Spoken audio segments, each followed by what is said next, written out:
होती है शिक्षा के क्षेत्र की, तो कहते हैं आरक्षण हटाओ, आरक्षण हटाए। मैं कहता हूँ आरक्षण हटा दीजिए, लेकिन आरक्षण नीति से पहले एक नीति लाइए जिसपे शिक्षा का सभी का अधिकार हो, सभी के लिए एक समान शिक्षा लागू हो, चाहे वो अमीर का लड़का हो या गरीब का लड़का हो या कलेक्टर का लड़का हो, एक ही स्कूल में पढ़े। इसके बाद आप आरक्षण हटा दिए महोदय। यही मैं बात अपने नेताओं के माध्यम से विधानसभा और राज्यसभा और लोकसभा में पहुंचाना चाहता हूँ।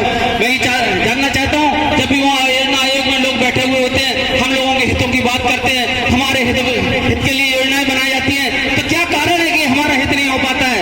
आप ये बताइए। किसानों के हित की अगर बात करते हैं, जो भी स्कीम लाई जाती है, जो भी बिल पारित किए जाते हैं, तो किसानों के लिए किए जाते हैं। क्या मैं जानना चाहता हूँ, क्या ऐसा है जब भी किसान के लिए बिल बनता है, एक बार किसान से तो पूछ लीजिए उसकी हार्दिक इच्छा क्या है, तुम क्या चाहते हो? यदि बाकी मेरे लिए हित की बात करते हो, एक बार मुझसे भी पूछ लीजिए कि मेरा हित किसमें है।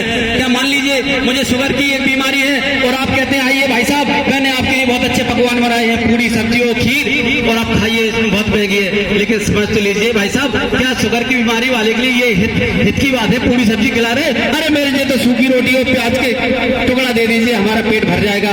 मैं इन्हीं बातों से ये कहना चाहता हूँ कि जब भी हम किसानों की लड़ाई होती है, एक बार उस किसान से पूछ लीजिए उसका दर्द क्या है, उससे भी पूछ लिया उसका हित किसमें है। मैं तो ये जानना चाहता हूँ, लोगों से सुना है, उन्होंने सिर्फ यही कहा कि एक हमें ये होता है कि मैक्सिमम सपोर्ट प्राइजेस, यानी अधिकतम मूल्य। मैं सरकार को ये अपनी बात बताना चाहता हूँ, अगर अधिकतम मूल्य नहीं दे सकते हो तो हमें कम से कम वो न्यूनतम मूल्य दे दीजिए, जिससे हमारा ये रद्द हो जाए। ये तो बता सकते हो कि इससे कम में से आपकी फसल नहीं बिकेगी, अधिक में ना बिके तो कोई बात नहीं, हम तो उसी में तसल्ली कर लेंगे साहब, हम किसान हैं, हम तो थोड़े खाने वाले हैं।